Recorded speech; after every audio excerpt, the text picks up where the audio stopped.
Hello, my friends, and welcome. We are going to be talking about Assassin's Creed Shadows. It just came out on the 20th, so just, a day ago or so. And yeah, it's not looking too great.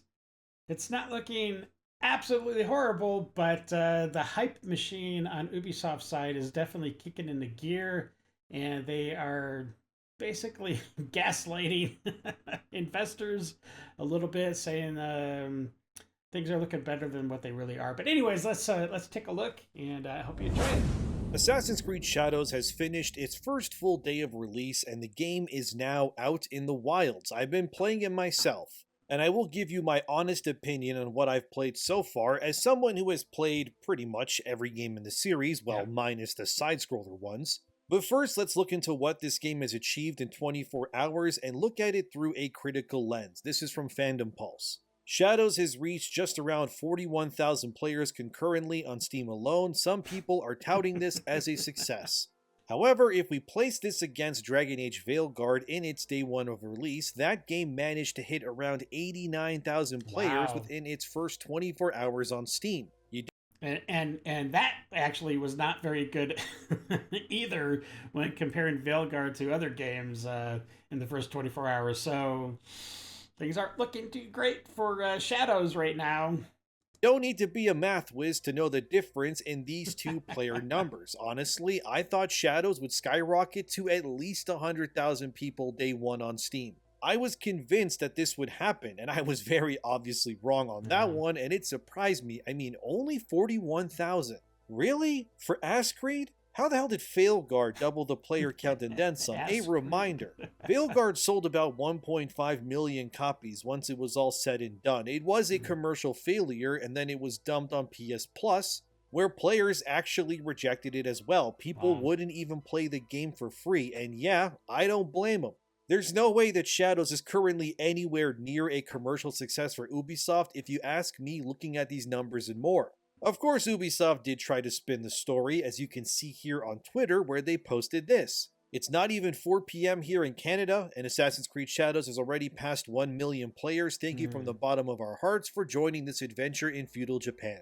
However, notice how they worded this announcement. 1 million players, not copies sold. If there were a million copies sold, they would have said that. Oh But the yeah. trick here is that you can play Shadows via their Ubisoft Plus subscription. It's pretty much Game Pass, but Ubisoft games. Anyway, that's definitely a way that people are playing Shadows for less than full price. And of course, Ubisoft is taking those players who are playing it via Ubisoft Plus Yep. and then considering them as sales, but it's not even close if you consider how much each player actually costs. A lot of the time, you'll see game companies swindle these numbers by including things like Game Pass or PS Plus numbers into their overall copy sold narrative. Why would they do that? I hear you not asking. It's simple. Because if the numbers look better, they can then slap it on a PowerPoint presentation Yep. during their next investor call and go, see, people are Exactly. buying our games. Now give us your investments so that we don't go bankrupt.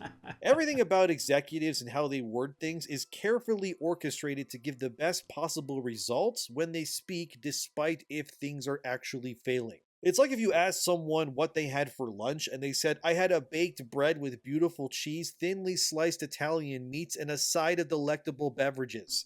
And then you go, oh, they had pepperoni pizza. They're talking about just eating pizza and drinking a Coca-Cola for lunch. But that sounded fancier than me just saying what it is, right? Same thing here. Sure, it crossed a million. Which, if you've been watching my content on Shadows for a while now, I explicitly stated multiple times in previous videos that I believe that Shadows would cross 1 million copies, not players sold in 24 hours, cause Hmm. this is Assassin's Creed after all. And it Yeah. seems Yeah. even my low expectations have not been met for this game in both its Steam number counts or its actual copies sold. It's kind of astounding that Shadows is just sort of not reaching the heights of previous games. Of course, that hasn't stopped other websites from already doing exactly what I said they would do when the time comes. Here's PC Gamer claiming that Shadows has smashed Ubisoft's previous highest player count on Steam, which was Valhalla, within 24 hours. This Oh, sounds great, right? Well, it is if you just believe anything that you see on the internet. The gaslight. reality is that with a quick Google search, you would know that Valhalla released on Steam 2 whole years after it originally debuted on PS5 and Xbox. Oh, That game was, at that point, full of expansions and DLC packs and cosmetics like crazy too once it came to Steam. yeah, it's a big Shadows is difference. the first time an Assassin's Creed game has released on Steam the same day as PS5 and Xbox in the Ah, franchise's history. So interesting. naturally, because a new game that is being hyped up despite the quality or controversy that comes out around it, there are gonna be those who will still check it out. So of course Shadows is going to break Valhalla's numbers when the majority of people who couldn't wait for Valhalla played it already on PS5 and Xbox when it came out originally in 2020. So you're comparing a 2-year-old product releasing on Steam versus a product that is day one in the same franchise. Look, they tried the same thing with Veilguard. Here's GameIndustry.biz when Veilguard released. Oh, it smashed EA's day one player count for Dragon Age as a franchise. Like no shit it did, because the previous game in the series, which was Inquisition as you can see here via Steam database, didn't come to Steam until 6 whole years after it initially released on PlayStation 4 and Xbox One. Wow. So just like Shadows with Valhalla, the gaming journalists are trying to use selective wording to prove to you that this is actually a success. Which in Veilguard's case, we know that it wasn't. The point here is that what they're trying to push as a narrative is just not going to work on most people, because they're more informed than ever before. Of course, you'll have the usual websites or the shill Twitter accounts trying to claim that Shadows is actually a success. But the reality is that, like them claiming that it has the biggest Steam release while ignoring history like these types usually do, they'll say that it sold 1 million copies when Ubisoft has clearly stated that players are 1 million, not the copies sold. Mm-hmm. Again, it's all selective wording, and you need to question everything that you see online, because had I not just showed you the evidence, that I can't make up by the way, go Google it yourself if you think that I'm lying, you would know that I'm just telling you the truth here. They are lying about the success of their video games because they want their slop to succeed when it isn't. Don't believe me still? Jeez. Here's more. When a game does well, would your stock as a company go up or down based on the performance of your new game day one? You would say up, right? Well, in Ubisoft's case, once Shadows released within 24 hours, their stock went down 7%, which is already Man. not good, but this is what I'm saying. You need to look at the cold, Wow. hard facts here and not just think or believe with your emotions instead. But I mean, I shouldn't be surprised, because when I was playing this game that's supposedly a success that has incredible characters like Yaya, the big sumo wrestler lady who would not be a sumo wrestler during this time period at all, and she also sticks No. out like a sore thumb while you're playing Shadows. She's a well over 6 foot tall, wide back Japanese woman What? who's also living during a time of famine and war, yet looks like she somehow is able to manage over 3,000 calories a day in her eating habits. I fail to explain here, so let me just go and get my magic orb. Let me ponder for a second here. Let's see what the magic orb has got to say about Yaya. How would you describe Yaya? Oh, magic orb. That's a huge bitch. Thank you, magic orb. Very cool. Look, this game, from what I've played so far, let's get into it. Quick backstory, I've platinumed 100%ed Syndicate, Origins, Odyssey, Valhalla, and Mirage, and I've beaten all the other mainline games and even some of the spin-offs like Liberation. So Yeah, it is. It is. You know, like, I give kudos to Endymion for being a completionist, and man, to be able to platinum 100% so many games. I think literally every game he plays, he does that. And like I've said before, I could care. I could care less. I usually get probably around 50, maybe 60% of the stuff done. I just kind of go for the storyline, and that's pretty much it. But yeah, yeah, to each his own. To each his own. I know this series well. I played Assassin's Creed 1 the day it came out and played it all weekend, and I was obsessed with it. So Yeah, I it was know how good. these games work. I know all the lore of it. Shadows, after having played it for about 8 hours in its first day, I can confidently say that it is absolutely mid in almost every single way so far. Wow. From the get-go, you play as Yasuke. Thank God I can turn the blood off so I don't need to gray out my clips anymore. So here you can see I'm Yasuke just massacring Japanese men. Eventually, you play as Naoe, her dad, who was a real ninja of the time. He was one of the big three, actually. tasks her with finding a box in this tomb that can only be opened with the hidden blade. So Naoe gets there, opens the door, and then she immediately gets crept on by a big samurai guy in a suit of armor that she, of course, conveniently doesn't hear coming, and then the first realistic thing in this game finally happens, which is that Naoe gets knocked out cold by a single hit by this male samurai. This is the only believable moment so far in this entire game, by the way. So Naoe gets rocked, the box gets stolen. What's in the box? No idea. I would guess it's probably a piece of Eden. But anyway, Naoe is then saved by her dad because she couldn't hear a fully grown man in clanking armor behind her in the dead of night, despite being a shinobi, apparently. She then feels like she failed her dad, which she did, and wants to make things right. So she then scurries into the night and finds the samurai guy who stole the box from her at a camp. Here is where the game lets you sort of play around for the first time and get familiar with the mechanics. It doesn't take long to get into the groove of things. I mean, it's Assassin's Creed, it's all pretty standard stuff. Climb around, stalk people, although now you can go prone, which is a welcome addition that it's finally in these games. Although, I will admit, the jump does feel very inconsistent, and Naoe routinely doesn't want to jump the way that you want her to jump. For an example, here's me infiltrating Osaka Castle as I keep pressing the prompt for Naoe to climb this wooden block, and she just kind of refuses to grab onto that small part that is left that is clearly designed here for her to grab it. I try a few more times when this is clearly what the risen plank of wood is here for, and Naoe just won't grab it. So I have to abandon this and find another way to get around to higher ground. Here's another moment where I'm on a pirate ship that is outside of Sakai. And yet again, I'm clicking the jump button while facing the way I want to jump, and the game keeps making Naoe either avoid where I want to go, and then makes her jump instead to her death, which definitely made me just groan out loud and then close my eyes in frustration. This happens every now and then, and yes, it's just as annoying the 10th time as it is the first. You would think for a series with this many games in it, they'd have mastered the parkour elements, but sadly, I still think that Unity has the best parkour system in this series by far. Anyways, where was I? Alright, Naoe gets the box and escapes the stronghold, and then she's quickly shot by someone off screen. And then magically, out of nowhere, an entire group of masked individuals who are obviously supposed to be this game's version of like the Order of the Ancients from Origins, they just kind of show up all of a sudden. Why were these important people all just hanging out in the woods on the off chance that Naoe would appear and steal this box? Because the story needs to happen. Yeah, it's ridiculous, I know. Anyways, Naoe's dad shows up to protect her, and then we have this moment where her dad runs in slow motion towards this massive group of clearly armed individuals who have things like guns and bows and more. And they just cut down Naoe's dad, and oh no, how could they do this? It isn't a spoiler, by the way, this was in the trailer, so relax.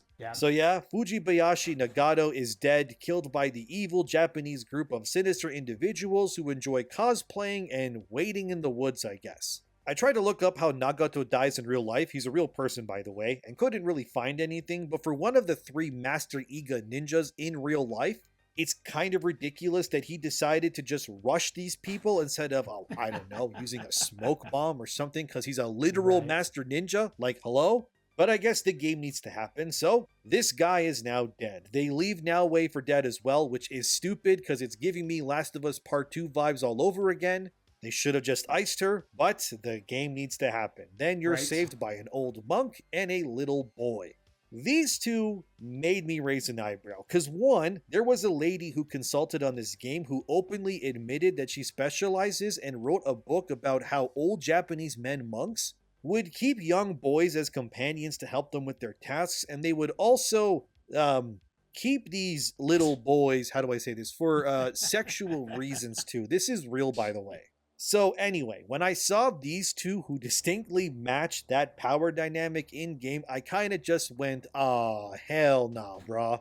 Is this old guy findangling this young boy in the woods here? I kind of just wanted to take Sanjiro, that's the kid's name, to the side and be like, is this old monk guy, you know, is he trying to, like, abuse you or anything? Do I need to shank this old guy in the throat with my hidden blade? Because I'll do it. I'll throw this old guy off a mountain like Heihachi does with his kids if I gotta, but alas, there was no option to do so.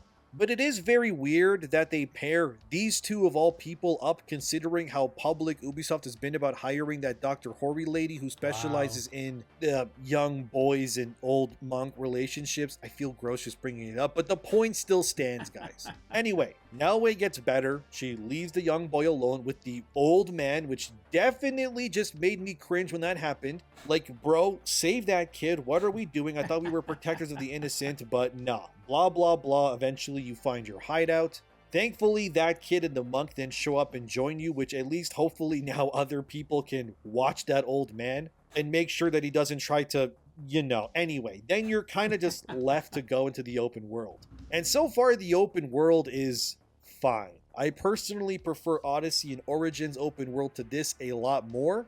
While there are parts of Japan that I've explored so far that are pretty on the eyes, when this game is dark, it is dark. I mean, you're seeing the footage here, but when I'm playing it and the game goes into nighttime, dude, I gotta close my windows because I can't see nothing due to how dark this game is. And it also has this weird thing where a lot of the slopes and such and the parts that you think are climbable in this game are actually not. And it's really frustrating because it feels like Shadows is just constantly trying to funnel you into just walking on the pathways that they have in front of you and not really allowing you to find your own way around, if that makes sense. If you played Valhalla, you know what I mean. In Valhalla, you can climb anything, like literally anything. In Shadows, it's far more restrictive, even for Naoe. Yasuke, okay, that makes sense. He's not even an assassin.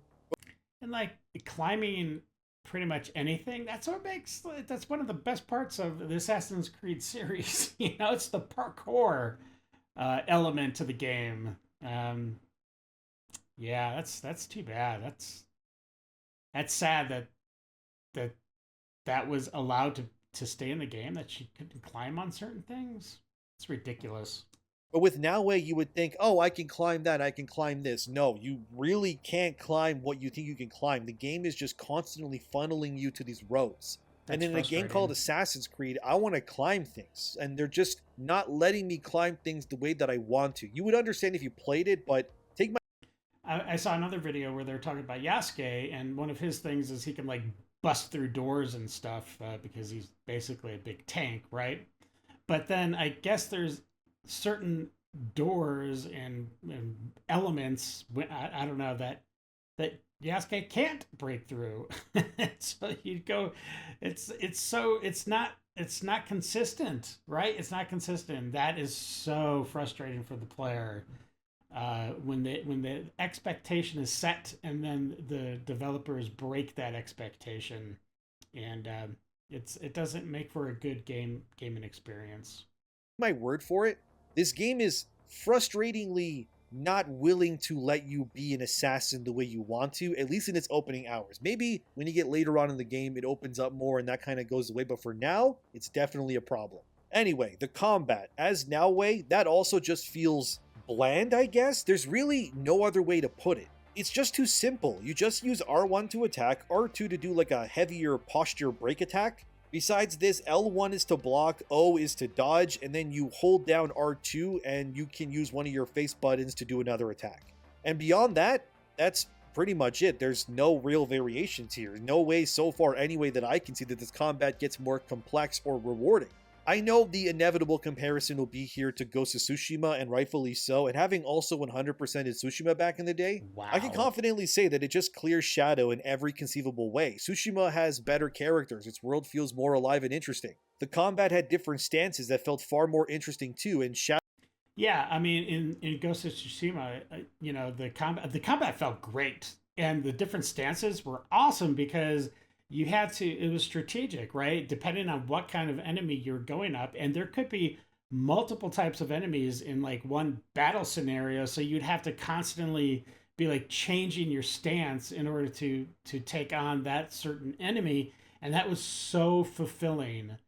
One of the best combat games that I've played. So go check out Ghost of Tsushima. I've got the whole entire series on the channel if you are interested in watching some good gameplay footage. So anyways, Shadows just feels bland.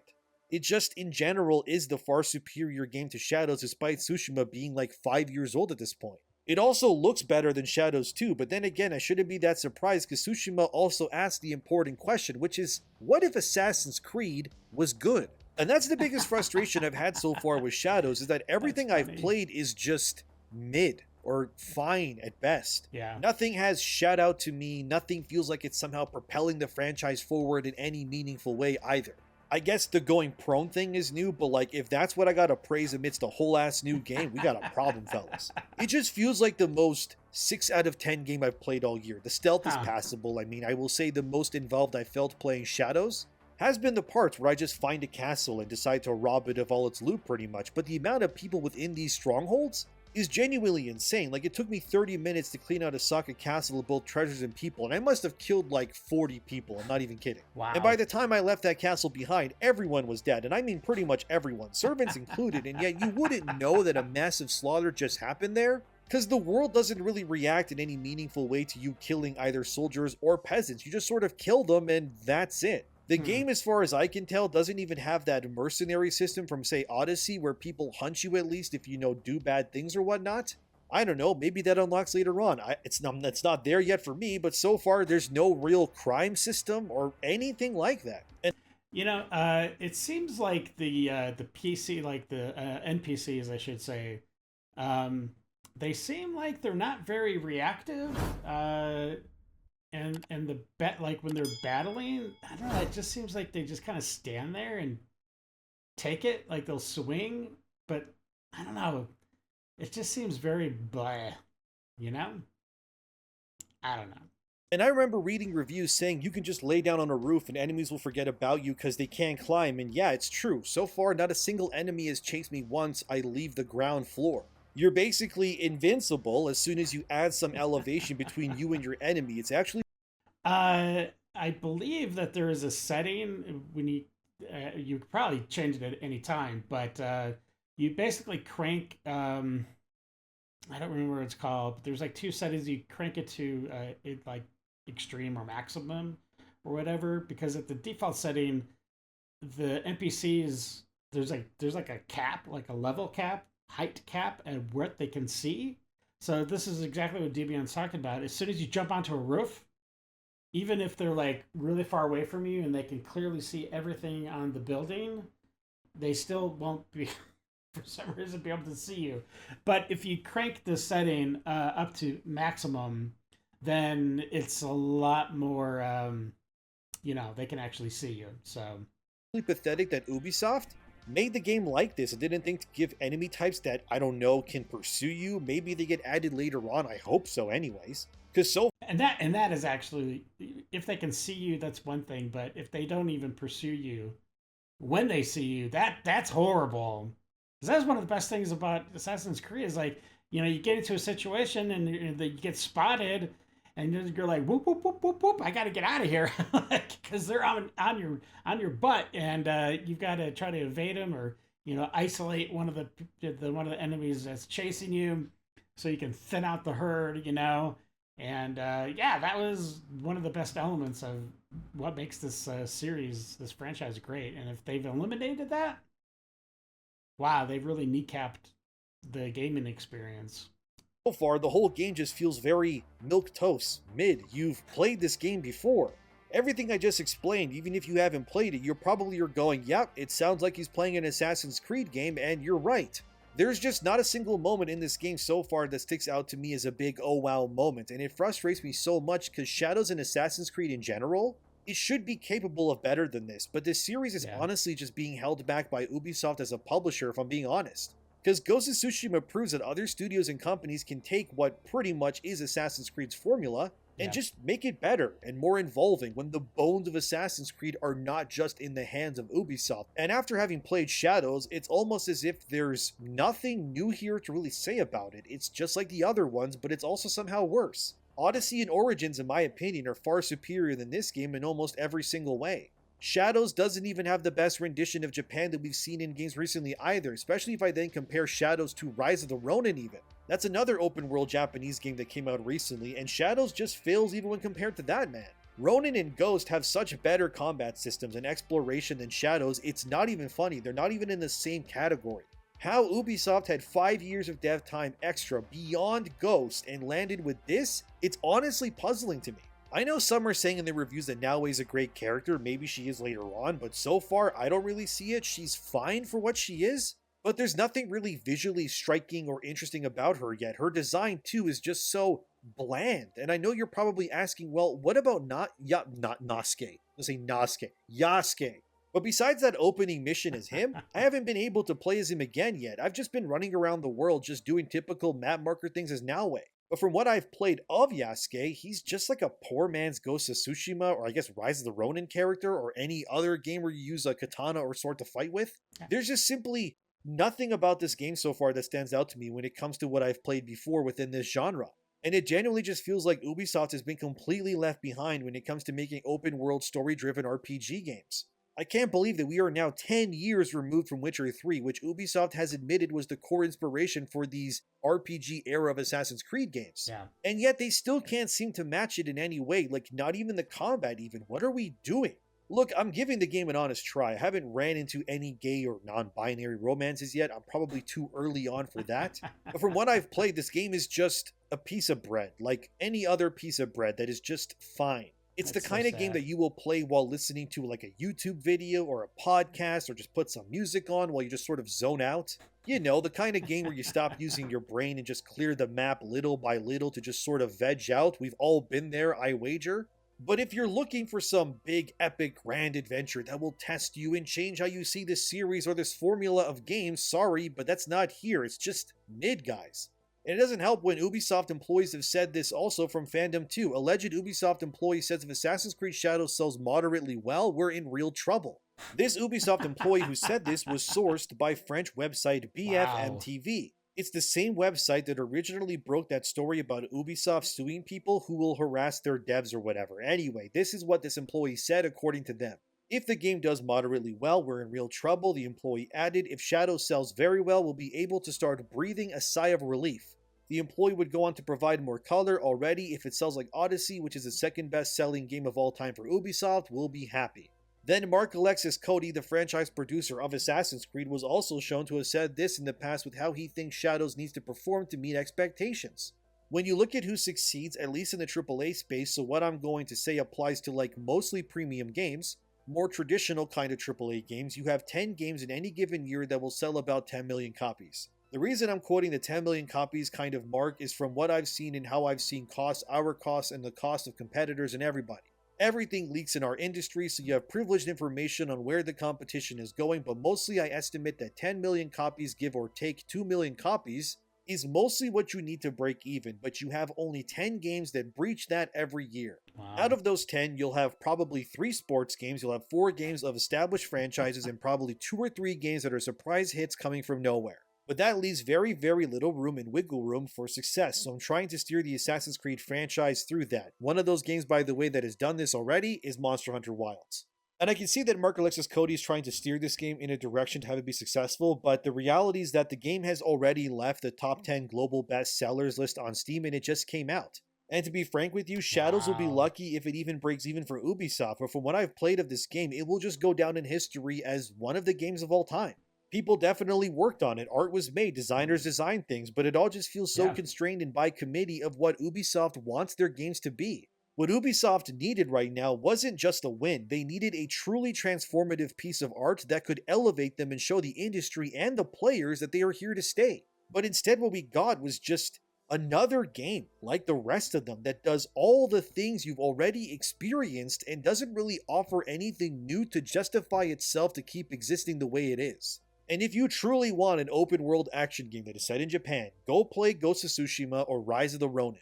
In my opinion, they're both far superior games and they're also cheaper to buy now than Shadows right now anyways. Shadows is not the worst game I've ever played. Granted, there's still plenty of time for that to change for me, but from what I've played, it's just another game that you will maybe play in the future when it's deep on sale, and even then you'll think that you still spent too much for it. Ubisoft needs to just let go of its tired, out-of-date design structure, but frankly, with how they're going as a company, I don't really see them existing as they are right now if this is what they think will save them ultimately. Tencent or whoever else will likely just own them before long. They could have gone out with a bang, but instead, they're kind of just going out with a wet fart. Oh, how the mighty have fallen. I'll have more in the future as there's still plenty more to cover on this game, but for now, this is enough. Thanks for being here. Subscribe. I'll have more revelations and such in the future. I'll probably do a non-Assassin's Creed video next, but we'll circle back to this dumpster fire before long, and I'll see you again. Ah, Demian. Always with the colorful commentary. Well, listen, I hope you enjoyed it. I don't know. I think I'm going to play Assassin's Creed Shadows just to see for myself personally, because I love the franchise. I've played not all of them, but most of them. So I don't know. Are you guys? Do you plan on playing it? Anybody out there? Let me know in the comments below. But hey, listen, if you enjoyed this video, this episode, please subscribe, like, share, slap that bell around, and you'll always know when I put up another video. And all right. Well, hey, listen, until the next episode, stay safe. Know that you are loved and appreciated. And until we meet again, have a great day. I got nightmares in my head, I fear.